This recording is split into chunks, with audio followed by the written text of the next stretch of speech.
Hello and Namaskar. मैं हूं Aditya Jain and I welcome you to this video series. I have been associated with UPSC for 5 years.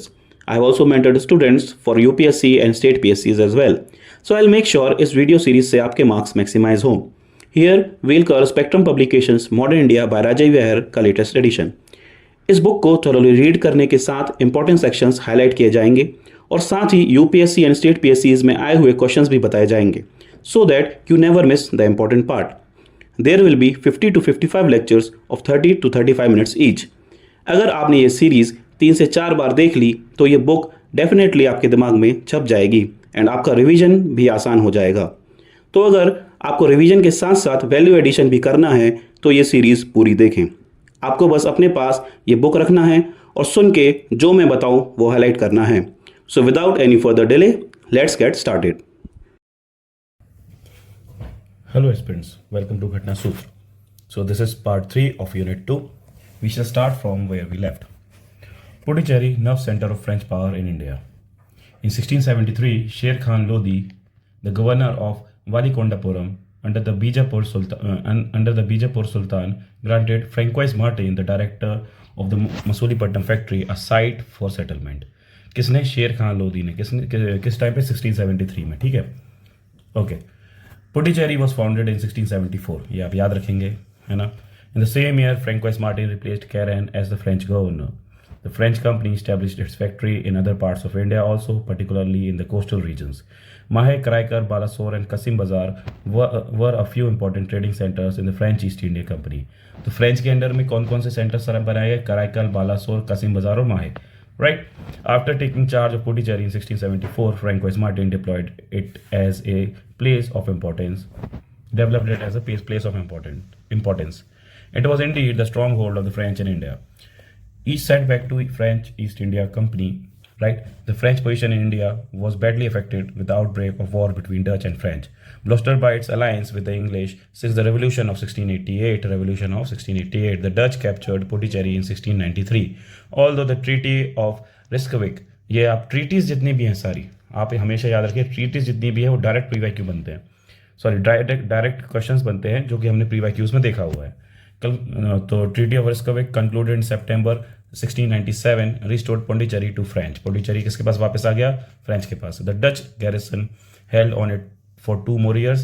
Once again, under Francois Martin's able guidance, Puducherry flourished and turned out to be the most important settlement of French in India.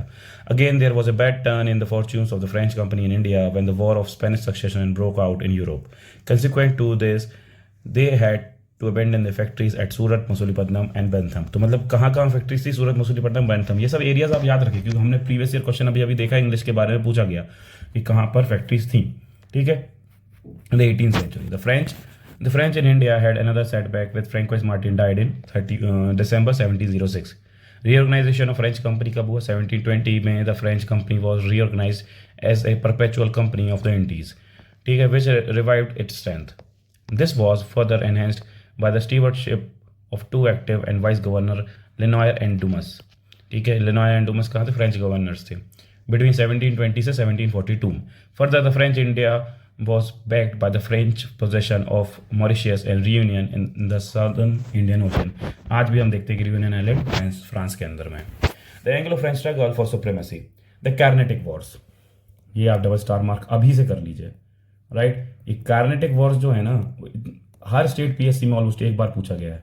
ये मैं आपको almost हर एक state PSC में एक बार पूछा गया है. Carnatic Wars कौन से? कार्नेटिक वॉर्स. ठीक है, ये आप याद रखेंगे, राइट. पढ़ते हैं background of the rivalry.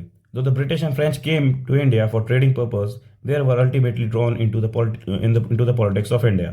Both had vision of establishing political power over the region. The Anglo-French rivalry in India reflected the traditional rivalry of England and France through their histories. It began with the outbreak of the Austrian War of Succession and ended with the conclusion of the 7 Years' War. ये सारे Austrian war 7 Years War में English और French दोनों ही involve थे. Specifically in India, the rivalry in the form of 3 Carnatic Wars, ये हम याद रखेंगे, भी पढ़ेंगे. Decided once and for all for English and not the French were to become the master of India. तो यहाँ पे डिसाइसिव फैक्टर कौन सा था? Carnatic Wars में क्लियर हो गया कि इंग्लिश आगे आएगा या फ्रेंच आगे आएंगे, राइट. तो 1740 the political situation in South India was uncertain and confused. Nizam Asaf Jahan of Hyderabad was was old and fully engaged in battling with the Marathas in the Western Deccan, while his subordinates were speculating upon the consequences of his death. To the south of the kingdom lay the Coromandel coast without any strong ruler to maintain a balance of power. Instead, there was the remnant of old Vijayanagar Empire in the interior of the Mysore, Cochin, and Travancore on the Malabar coast, and in the east a small state of Madhura यानी कि मदुरई, तंजौर या और त्रिचिपोली या फिर त्रिचिपल्ली. The decline of Hyderabad was the signal for the end of Muslim expansion, and the English adventure got their plans ready. Also, there was a Maratha kingdom in Tanjore providing Peshwa of Pune an excuse for interference whenever he pleased. Basically, यहाँ पे इतने में ये बोला गया है कि यहाँ पर एक पूरा का पूरा एक सेटलमेंट तैयार हो रहा है जहाँ पे हर जगह अनसर्टेनिटी है कि इंग्लिश अब यहाँ पे ओवरटुक कर सकते हैं कैसे भी करके पावर को, क्योंकि हर जगह एक अनसर्टेनिटी का माहौल क्रिएटेड है. Right, okay. तो first Carnatic war very important, right? Background. Carnatic was the name given by the Europeans to the Coromandel coast and its hinterland. तो Carnatic मतलब एरिया यही होगा, Coromandel coast और उसके आसपास का area. The first Carnatic war was an extension of the Anglo-French war, है ना, in the Europe, which was caused by the Austrian War of Succession. जैसे हमने पढ़ा, Austrian War of Succession शुरू हुआ और 7 years war पे खत्म. Immediate cause. Although France conscious of its relative weaker position in India, did not favor an extension of hostilities to India. The English Navy under Barnett seized some French ship to provoke France. France retaliated by seizing Madras in 1746 with the help of the fleet from Mauritius, the Isle of France under Admiral Labordonias, the French governor of Mauritius. Thus began the First Carnatic War. मतलब पहले English ने कुछ ships को attack किया, फिर France ने उन पर रिटेलिएशन में ये ऐसे करके शुरू हो गया. रिजल्ट क्या हुआ? First Carnatic war ended in 1748 when the treaty of Aix la Chapelle was signed. ये पढ़िए, ये treaty of Aix la Chapelle UPSC PYQ है. ट्रीटी ऑफ एक्सला-चैपल किसके बीच में साइन की गई थी? ये ट्रीटी ऑफ एक्सला-चैपल एक पॉइंट है, एक PYQ का, ठीक है. और ये स्टेट PSC का क्वेश्चन है, ये CGPSC का क्वेश्चन है, प्लस ये UPPCS का क्वेश्चन है. राइट, ये UPPCS में तो मल्टीपल टाइम शायद 2 बार पूछ चुके हैं UPPCS में, ठीक है, ट्रीटी ऑफ एक्सला-चैपल के बारे में, ठीक है, ये आप याद रखेंगे. Right, was signed, bringing the Austrian War of Succession to a conclusion. Under the terms of this treaty, Madras was handed back to the English, and the French in turn got their territories in North America.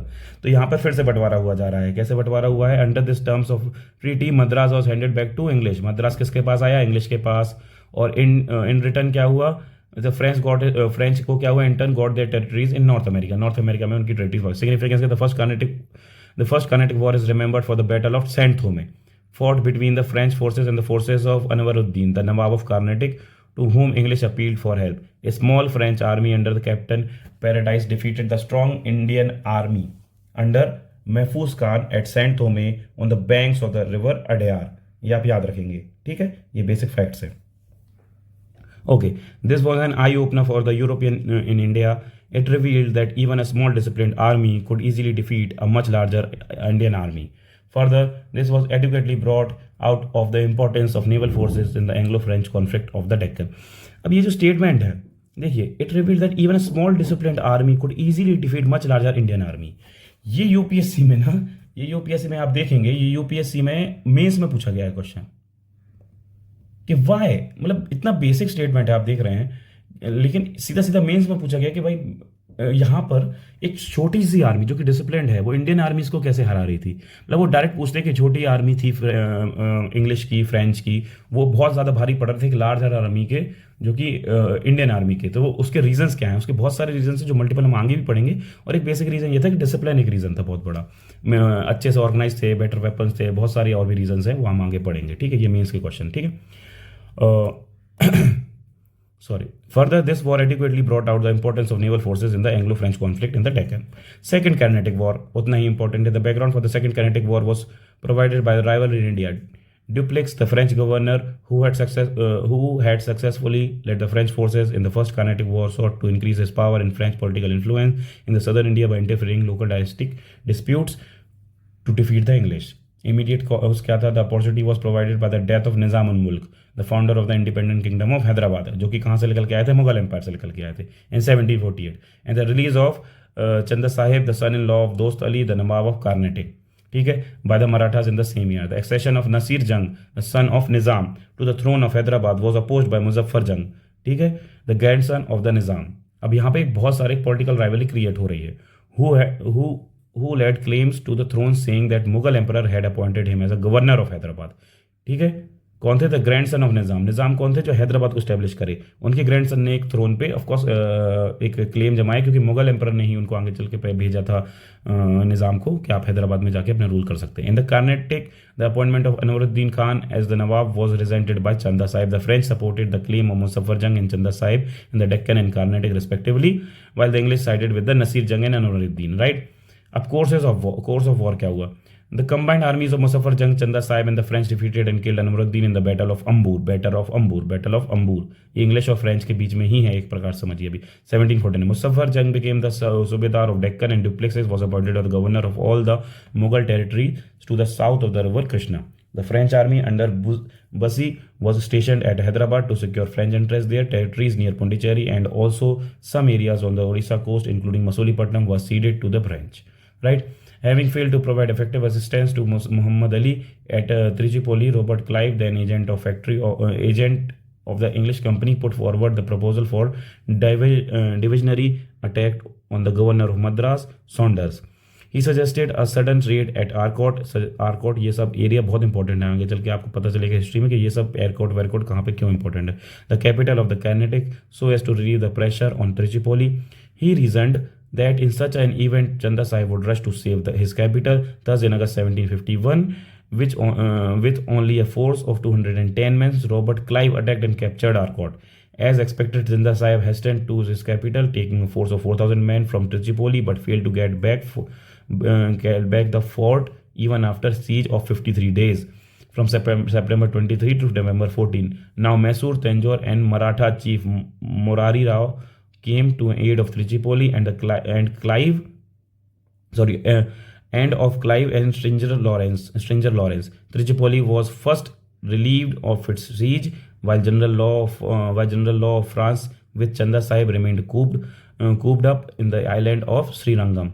They were forced to surrender in June 1752 when Muhammad Ali executed Chanda Sahib and British failing to interfere. Right. So rise and fall of Duplex in India, ये हम थोड़ी देर में पढ़ेंगे। फिर result क्या हो? The French authorities, annoyed at the heavy financial losses that Duplex policy involved, decided to recall him in 1754. Godieu succeeded Duplex as the French Governor General in India. Godieu appointed a policy of negotiation with the English and concluded a treaty with them. The English and the French agreed not to interfere in the quarrels of the native princes. Also, each party was left in possession of the territories actually occupied by them at the time of the treaty. According to historians, the fear of serious repercussions in American prompted the French to suspend hostilities in India. Implications क्या हुई? It became evident that the contingency of Indian authority was no longer necessary for European success. Rather, Indian authority itself was becoming dependent on European support. Muhammad Ali in the Carnatic and Salbat Jung in Hyderabad became clients rather than patrons. अब आता है third Carnatic war. Third Carnatic war उतना ही important है जितना बाकी थे। Background in Europe, when Austria wanted to recover Silesia in 1756, the 7 Years' War 1756-63 started. Britain and France were once again on opposition sides. Course of war क्या था? 1758 में the French army under Count de Lally captured the French fort of Saint David and Vizianagaram. Now English became offensive and inflicted heavy losses on the French fleet under Admiral D'Arc at Masulipatam. Battle of Bondi Wash. Previous year question ये आप याद रखेंगे। Battle of बॉन्डी wash एक PYQ है, ठीक है, ये आप याद रखेंगे। स्टेट PYQ है, बिहार PSC में पूछा गया है, और उत्तराखंड PSC में पूछा गया है, राइट, MP PSC में पूछा गया है,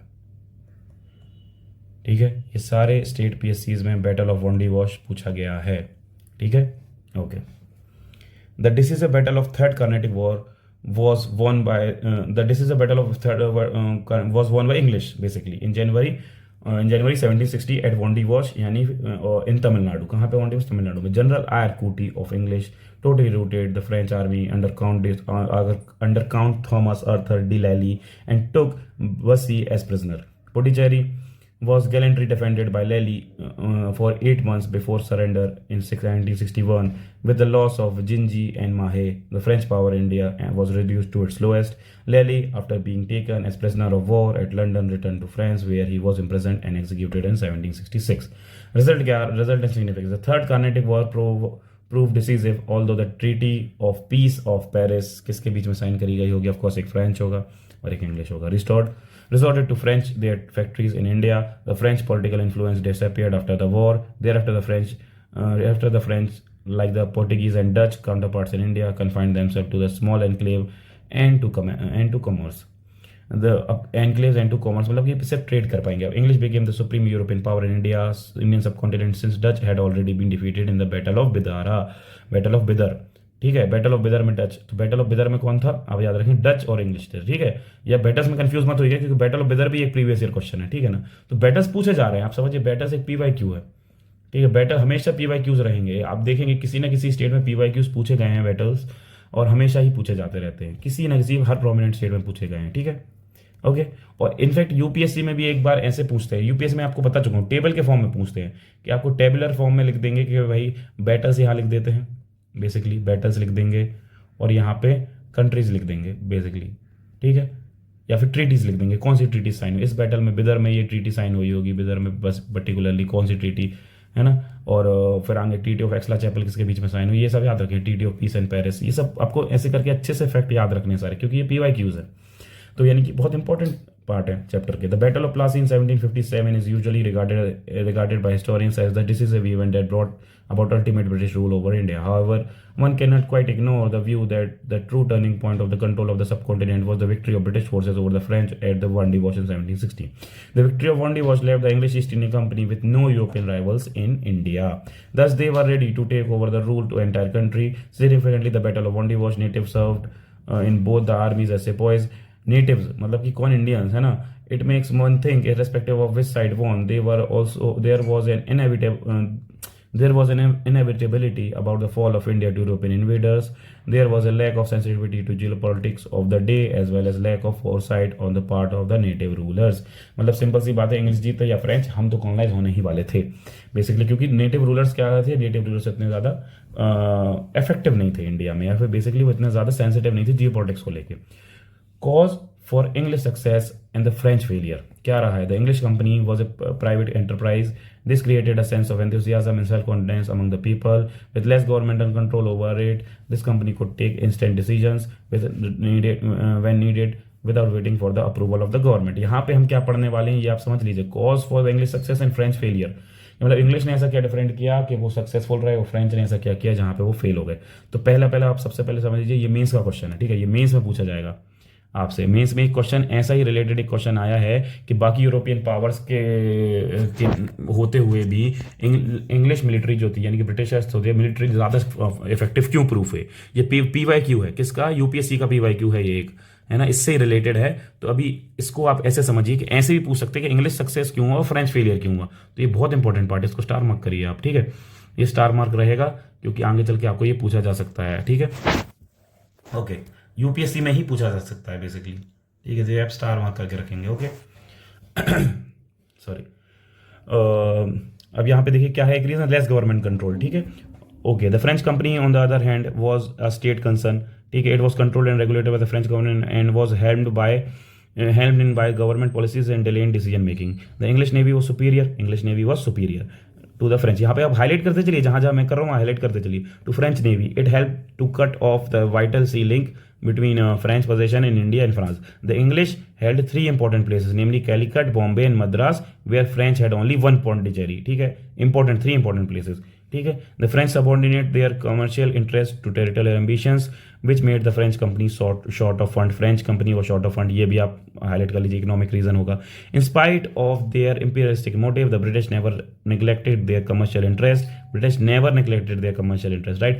So they have always had funds and consequent sound financial condition to help them significantly in the wars against their rivals. A major factor in the success of English was the superiority of the commanders in the British camp. ये भी आप highlight करते जाइए जहाँ जहाँ मैं करता जा रहा हूँ. In comparison to the long list of leaders on the English side, Sir Eyre Coote, Major Stranger Lawrence, Robert Clive and many others, there was only Dupleix on the side of French.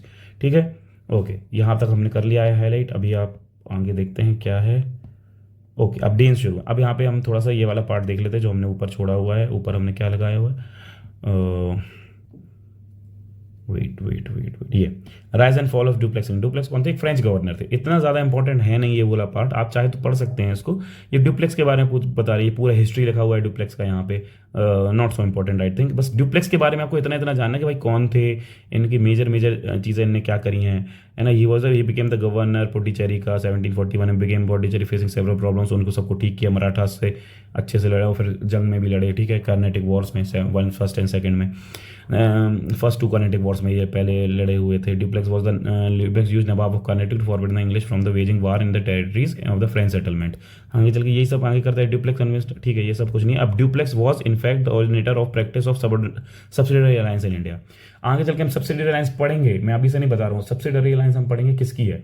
ठीक है, आगे चल के जो English में नाम लिया जाता है क्योंकि वो प्रोमिनेंटली पावर रहे हैं. लेकिन एक प्रकार से duplex was in fact the originator of practice of subsidiary alliance in India. उतने बड़े लेवल पे नहीं करी, इसलिए इनका नाम उतना ज़्यादा फेमस नहीं है, बट हाँ ठीक है. अब वाई फ्रेंच फील्ड, ठीक है, वो हमने पढ़ चुका है आगे चल के, तो कोई इशू उतना ज़्यादा है नहीं. इसको भी आप नॉर्मली पढ़ सकते हैं, इतना ज़्यादा इंपॉर्टेंट है नहीं. ओके, ये व्यूज़ लिखे हुए हैं सबके, इनमें भी ठीक है. पर्टिकुलरली व्यू कोई नहीं पूछता है, तो basically I don't think so it is more important. तो आप चाहे तो इसको लीव कर सकते हैं. ठीक है, ओके. नाउ नेक्स्ट कहाँ थे हम. Okay, about the goods in trade initially. अब यहाँ पे पूरे में गुड्स की बात करी कि ये लोग क्या क्या ट्रेड करते थे उस टाइम पे. और ठीक है, पढ़ लेते हैं थोड़ा सा, लेकिन ज़्यादा मेरे को लगता नहीं है. जहाँ होगा मैं हाईलाइट करवा दूंगा.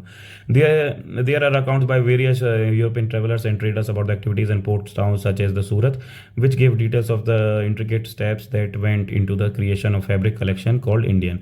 Great demands was there for cotton long cloth usually 35 से 50 metres, sallam pore morees, other which desired fabrics were the painted clothes and prints, the silk dyes. ये सब इंपॉर्टेंट था.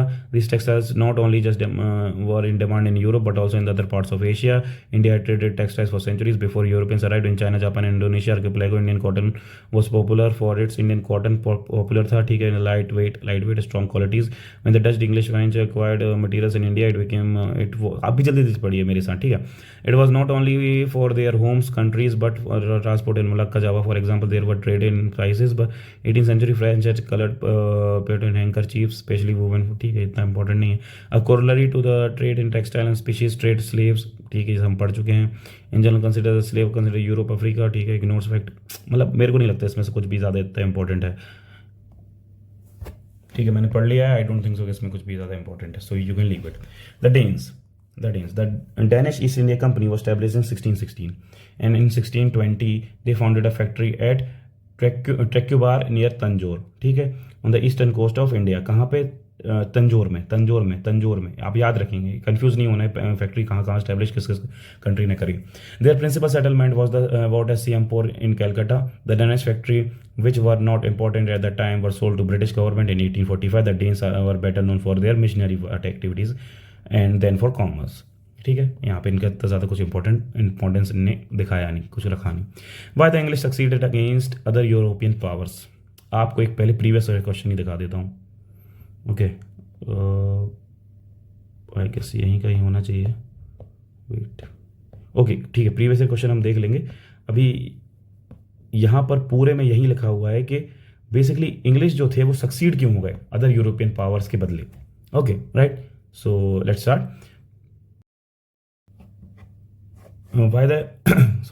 why the English succeeded against other European powers. Of all the European nations who came as traders in India after a new sea route was discovered, England emerged as the most powerful and successful by the end of the 18th century. The major factors which can be attributed by the success of English against the European powers, Portugal, Netherlands, France and Denmark, in world in general and in India in particular, were as follows. Structure and the nature of trading companies. Right? ये आप अच्छे से पढ़ लीजिए क्योंकि एक UPSC previous year question है mains का. English East India Company formed through amalgamation of several rival companies at home was controlled by board by a board of directors whose members were elected annually. The shareholder of the company exercised considerable influence as the votes could be bought and sold through purchase of shares. The trading companies of France and Portugal were largely owned by the state. ठीक है, companies were largely owned by the state and their nature was in many way feudalistic. ठीक है, यहाँ पर अगर पैसे कमाने की बात हो रही है तो ऑफकोर्स प्राइवेट वाले ज़्यादा अच्छे से काम करते हैं. Okay. In the French company, the monarch had more than 60% of the share, and its directors were nominated by the monarch from the shareholders who were supposed to carry out the decisions of two high commissioners appointed by the governor. The shareholder took very little interest in promoting the prosperity of the company because of the state guaranteed as dividend to the shareholders. Dividend तो मिल ही रहा है, क्यों काम करना है? The lack of public interest could be inferred from the fact that between 1725 and 1765, almost 40 साल के year में, there were no meetings of the shareholders and company had simply managed by the Department of State. कोई मतलब नहीं. ठीक है. Naval security. The Royal Navy of Britain was not only the largest, it was most advanced at that time. Most advanced navy थी. The victory against the Spanish Armada and against the French at Trafalgar had put the Royal Navy at the peak of the European naval forces. Right. In India too, the British were able to defeat the Portuguese and the French due to the strong and fast movement of the naval ships. The English learned from the Portuguese the importance of efficient navy and improved from their own fleet technology. Industrial revolution started in England early. In 18th century with the invention of new machines like spinning jenny, steam engine, power loom and several others. These machines greatly improved production on the field of textile, metallurgy, steam power, agriculture. The industrial revolution reached other European nations late and they helped England maintaining a hegemony. ये आप जो मैं highlight कर रहा हूँ करते जाइए, आपको शॉर्ट में जल्दी समझ में आ जाएगा. Military skills and discipline. The British soldiers were disciplined a lot and well trained. Disciplined military soldiers and well trained. The British commander were strategic, who tried new tactics and warfare, technological development, equipped with the military well. All this combined to enable smaller groups of English fighters defeat larger armies. Stable government. With the exception of the Glorious Revolution of 1688, British witnessed stable government with efficient monarch. Okay. Other European nations like France witnessed violent revolution in 1789 and afterward by Napoleonic War. Napoleon's defeat in 1815 significantly weakens France's position, and from then on it was forced to side with Britain. The Italians got united as a nation and as late as 1861. The Dutch and Spain were involved in 8 years of war in 17th century, which weakened Portuguese imperialism. The Dutch East India Company affected by the bankruptcy थी Dutch East India Company में in 1800, coupled with the revolution 1830, was forced to sell its possession to the Britain and quit Asia. Basically ये बता रहे हैं कि Britain got lucky, बाकी सब सारी कंट्रीज जो थी किसी न किसी प्रॉब्लम से गुजर रही थी. ठीक है. Lesser zeal of religion. Britain was less zealous about the religion and less interested in spreading Christianity as compared to Spain, Portugal, Dutch. Thus, its rule was far more acceptable to the subject than to other colonial powers. Of course, religion से मत खेलो. Use of debt market. One of the major innovative reasons why Britain succeeded between mid 18th century and the mid 19th century while other European nations fell was that it used the debt market to fund its war. The world's first central bank, the Bank of England was established to sell government debt to the money market on the promise of decent return of the Britain's defeat rival countries like France and Spain. Britain was thus enabled to spend much more on the military than its rival. France could not match the expenditure of the English between 1694 to 1812, first under the monarch, then under the revolutionary government, and finally under the Napoleon Bonaparte. France simply went bankrupt with its outdated way of raising money. Basically ये सारी reasons है जिसकी वजह से English ज़्यादा powerful थे. अब देखते हैं एक UPSC PYQ. ये कौन सा है? UPSC PYQ है. कौन से साल का? 2022 का UPSC PYQ है. क्या लिखा हुआ है? Why did the armies of British East India Company, mostly comprising of Indian soldiers, win consistently against more numerous and better equipped armies of the then Indian rulers? Give reasons. ये आप समझ गए हैं. ये है उसका आंसर जो हमने पढ़ा है अभी थोड़े टाइम पहले कि भाई इंडियन रूलर्स की इतनी बड़ी. मैंने आपको एक बोला था कि स्टेटमेंट याद रखिएगा. ये स्टेटमेंट उस स्टेटमेंट से ये क्वेश्चन बना हुआ है. अब आप बहुत आराम से आंसर दे सकते हैं. राइट. सो समरी एक बार थोड़ा सा जल्दी पढ़ लेते हैं. ओके. समरी क्या है? Why a sea route to India, spirit of renaissance in 15th century. Europe economy growing rapidly, leading to prosperity, demand for luxurious increase in supply of meat requiring spices for preservation. Capture of the Constantinople 1453 में Syria Egypt later by Ottoman Empire, calling for a new route to reach India without dealing with Arabs and Turks. Venice and Genoa too small to stand up to the Turks. Spain, Portugal aided with the money and men by the North Europeans and by the ships and technical knowledge of the Genoese. The Portuguese and the pioneer followed by the Dutch, English, Danes and French respectively to reach India. ये सब basic summary दी गई है पूरे chapter की, आप पढ़ लेंगे तो एक बार में आपका चैप्टर रिवाइज भी हो जाएगा. पोर्टुगीज सबसे पहले आए थे, हमने पढ़ चुके हैं, ठीक है. और last to leave also Portuguese. Vasco da Gama of course हम पढ़ चुके हैं. वास्को डी गामा के बारे में अच्छे से पढ़ा है, प्रीवियस ईयर क्वेश्चन बन चुके हैं. Vasco da Gama discover sea route किस में 1498 में. Vasco da Gama second visit 1502 में led to the establishment of trading station at Calicut, Cochin, Cannanore. Francisco de Almeida कौन थे पहले गवर्नर थे? First governor initiated blue water policy, ये मैं पढ़ चुका हूँ क्योंकि प्रीवियस ईयर क्वेश्चन ये भी रह चुका है. अल्फोंसो डी अल्बुकर्क 1509 से 15 तक, consider to be the founder of Portuguese power, consider to be the founder of Portuguese power in India. PYQ है ये, बिल्कुल यही लाइन पीवाईक्यू है, ये लाइन ही पीवाईक्यू है. कहाँ पे पीवाईक्यू पता है आपको? यूके पीएससी में, उत्तराखंड पीएससी में. Who is consider to be the founder of the Portuguese power in India? यही है, Alfonso de Albuquerque. Captured Goa from Bijapur. अब आप देख लीजिए, एक यहाँ क्यों समरी पढ़ना जरूरी है मैं आपको बताता हूँ. यूपीएससी का प्रीवियस ईयर क्वेश्चन डायरेक्ट लिखा हुआ है. कैप्चर्ड गोवा फ्रॉम बीजापुर, समझ गए कौन? Alfonso de Albuquerque. Persecuted Muslims, captured Bhatkal from Shri Krishna Deva Raya 1510 of Vijayanagar empire and initiated the policy of marrying with the native of Indian, banned practices of sati in his area of influence. अभी आप देखिए 2024 का यूपीएससी 2024 का question है ये. यूपीएससी 2024 का PYQ है. Okay, ये अभी हम पढ़ के बताएंगे आपको कहाँ है. शिफ्ट अब Nino da Cunha shifted the capital from Cochin to Goa in 1530. His rule Diu and Bassein came under the Portuguese occupation from Gujarat king Bahadur Shah. ये भी पीवाईक्यू है, ये भी मैंने बताया था. पीवाईक्यू किसका पीवाईक्यू? यूपीपीसीएस का पीवाईक्यू, यूपीपीसीएस, ठीक है, पीवाईक्यू है ये. ओके, ये हम बता चुके हैं. Bahadur Shah got killed in 1502 while negotiating with Portuguese. Factor of decline of Portuguese in India, emergence of powerful dynasties, Egypt, Persia, ये सारे फैक्टर्स हैं पूरे, हम पढ़ चुके हैं अच्छे से, ठीक है. अब डच पढ़ते हैं. The United east India company of the Netherlands formed in March 1602 by the charter. अब यहाँ पे एक बार पहले पीवाईक्यू देख लीजिए आप. ये लिखा जो मैं बोल रहा था PYQ. Who of the following rulers of the medieval India gave permission to Portuguese to build a fort at Bhatkal? अब भटकल के पास कौन थे भैया, ये तो बताइए. भटकल के पास कौन थे? Bhatkal from Krishnadeva Raya. Captured Bhatkal from Krishnadeva Raya. किसने लिया था? अल्फोंसो डी अल्बुकर्क ने. तो मतलब कि अल्फोंसो डी अल्बुकर्क यानी कि पोर्टुगीज ने कृष्णदेव राय से लिया था भटकल. तो वहां पे परमिशन भी कृष्णदेव राय की ली होगी पहले, उसके पहले. तो बेसिकली यही है, इसका आंसर है कृष्णदेव राया. कृष्णदेव राया. अब ये याद रखेंगे. पीवाईक्यू है किसका? यूपीएससी पीवाईक्यू किसका? लास्ट ईयर का है, 2024 का. तो कितना इंपॉर्टेंट हो जाता है ये पार्ट, आप देख रहे हैं. ओके, सो हम कहाँ पढ़ रहे थे? ऑफकोर्स द डच पढ़ रहे थे. यहाँ अब पढ़ेंगे, ठीक है, ये हो गया. Dutch factories in India, Masulipatnam में थी, पुलीकट में थी, सूरत बिलीपट्टनम में थी, कराईकल, चिंसोरा, कासिम बाजार, बारानगोर, पटना, बालासोर, नागापट्टिनम, कोचिन. ये बस बेसिकली आपको याद रखना है, हम पहले पढ़ चुके हैं. डिक्लाइन कैसे हुआ? The death of the Dutch, the defeat of the Dutch in Anglo Dutch war rivalry, shifting Dutch attention towards the Malay archipelago, यानी कि इंडोनेशिया तरफ. बैटल ऑफ बेदारा, ये आप अगेन याद रखेंगे, बहुत इंपॉर्टेंट पार्ट है ये भी इसका, क्योंकि ये पीवाईक्यू है. English defeated the Dutch, PYQ है स्टेट पीएससी का.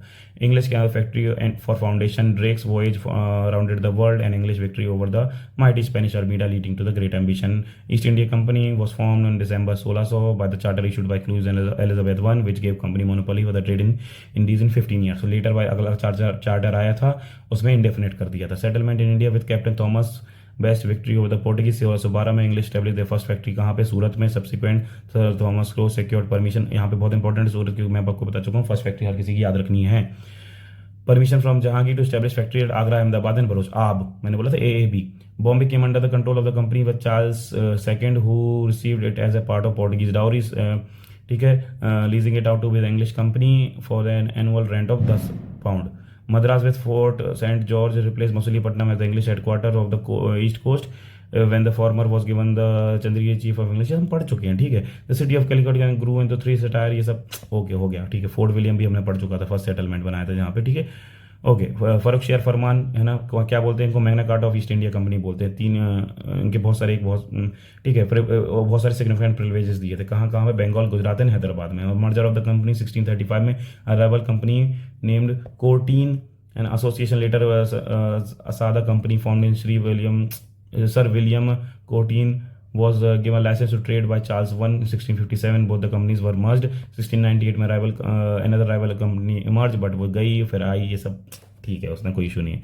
फ्रेंच पढ़ लेते हैं। फाउंडेशन में in 1664 Colbert, a minister of Louis 14, led the foundation of company East India company of France, ठीक है, वही सब लिखा हुआ है। Settlement in India, Puducherry developed as headquarter. Puducherry किसका हेडक्वार्टर बन के निकला था? फ्रेंच का। Was granted to Francois Martin, the director of Masulipatnam factory, by Valikondapuram governor Sher Khan load दिया, अभी थोड़ी देर पहले पढ़ा, 1673। Finally incorporated into the Indian Union in 1954। समझ रहे हैं, इंडिपेंडेंस के बाद वापस मिली हमको ये सब।